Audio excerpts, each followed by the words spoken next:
Melayu sedang berada dalam the age of decline atau zaman kemerosotan. Saya ingin sertakan dua sebab mengapa saya simpulkan realiti politik Melayu sedemikian.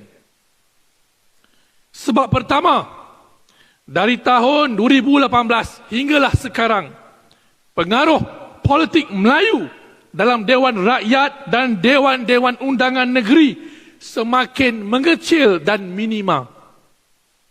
Representasi orang Melayu dalam institusi legislatif di persekutuan dan juga negeri yang kecil dan minima ini secara langsung akan menjadikan naratif Melayu, naratif ekonomi, sosio-budaya dan kepercayaan orang Melayu semakin tidak signifikan dan dianggap sebagai naratif picisan atau naratif yang alternatif.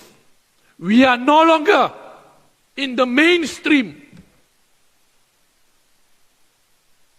Malah, jika institusi legislatif bercakap tentang kepentingan Melayu, program dan inisiatif Melayu, dasar dan undang-undang yang pro Melayu, mereka akan dianggap sebagai asing, stranger, ataupun tidak cukup inklusif untuk pembawakan politik Malaysia pada waktu ini.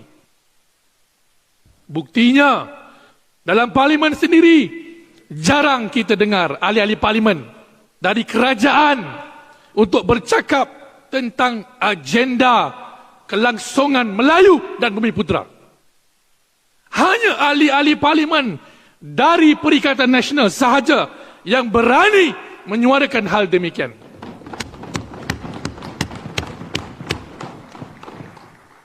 Saya khawatir jika situasi ini berterusan, orang Melayu akan hilang rasa kepunyaan kepada tanah air mereka sendiri. Dan akhirnya beranggapan di kalangan anak muda khususnya bahawa demokrasi tidak berupaya untuk merealisasikan hasrat dan kepentingan politik mereka. Situasi ini perlu kita elakkan sama sekali. Sebab kedua, kenapa politik Melayu di zaman kemerosotan?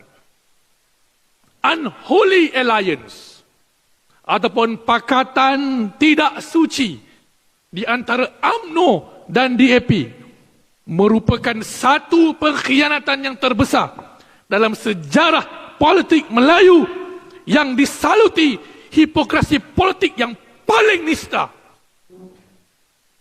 Pakatan ini tidak suci kerana ianya merupakan hasil kerja senyap-senyap Presiden UMNO sendiri bersama pemimpin tertinggi Pakatan Harapan setelah sekian lama. Yang kita duk cakap jajaran baru tu benar-benar berlaku dan memang dah jadi pun sekarang.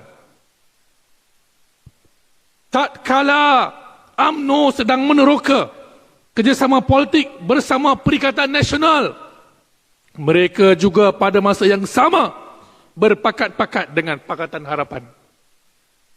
Perkiraan mereka adalah semata-mata perkiraan politik dan kerusi pertandingan dalam pilihan raya. Maklumlah, macam mana cikgu, begitulah anak murid. Anak murid wajib ikut telunjuk cikgu. Bagi orang Melayu, UMNO telah kehilangan kompas moral dan keabsahan politiknya. Sebab itulah pakatan ini dinamakan unholy atau tidak suci. Kerana ketiadaan misi yang lebih besar atau the bigger mission dalam kerangka perkongsian kuasa mereka bersama Pakatan Harapan dan DAP. Menerusi pakatan tidak suci ini, UMNO menganggap kononnya mereka mewakili orang Melayu dalam Pakatan Harapan. Sedangkan sokongan Melayu kepada UMNO semakin merosot dan ia terbukti dengan jumlah kerusi yang dimenangi parti itu sejak PRU 13 yang lalu. We have replaced UMNO as the main Malay party.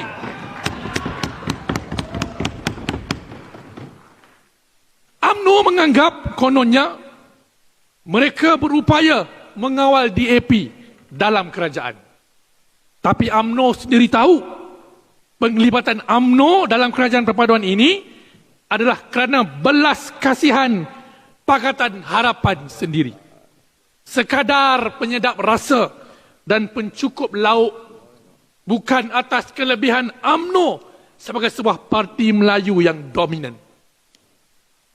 UMNO juga menganggap kononnya mereka tidak meninggalkan agenda Melayu ketika berada dalam kerajaan Pakatan Harapan.